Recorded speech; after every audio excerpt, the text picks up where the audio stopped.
ওদের বিয়েটার মালা বদল, তারপরে তোমার 7 পাকে সব হয়ে গেছে, তখন আমি থাকতে পারিনি। পায়েল আমাকে পরে বলছিল যে ওই সময়টা তুই কোথায় ছিলি রে, তোকে খুঁজে পাচ্ছিলাম না, কাউকে দেখতে পাচ্ছিলাম না, ঝিলিকরা ছিল। আমি বললাম যাক তাও ভালো। পায়েলও বলছিল হ্যাঁ ওরা ছিল তাও ভালো, কেউ তো ছিল আমার কাছের। তো আমি, ঝিলিক, পায়েল সবাই একসাথেই বড় হয়ে ওঠা, তো মানে কেউ একজন ওর কাছে থাকলেই ও তাতেই খুশি হয় আর কি।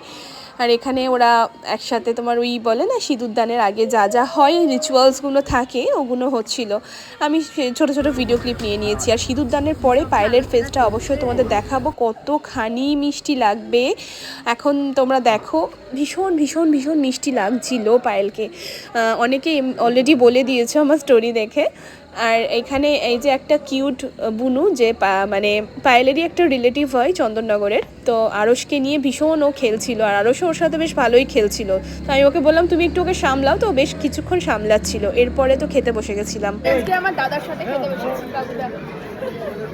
বৌদি আর তোমাদের দাদা ভাই একসাথে বসেছি আর আমি আর দাদা একসাথে বসেছি।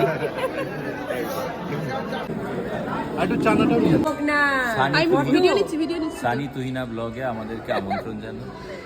মাশাআল্লাহ, আমি ফটো তুলে নিয়েছি মানে আজকে মানে ওদের সবটা ঠিকভাবে সম্পূর্ণ হলো, আমি খুব ভালো লাগছে। আমাদেরও খুব ভালো লাগছে। আজকে আমি তুহিনা সানি ব্লগে এসে তুহিনা সানি ব্লগের সকল ভিউয়ার্সদেরকে জানাচ্ছি যে আমাদের পাশে থাকবেন। আমার বউ যদি আমাকে মারে তাহলে কিন্তু আসবেন আপনারা বাসাতে, ঠিক আছে? কিছু মনে করবেন না।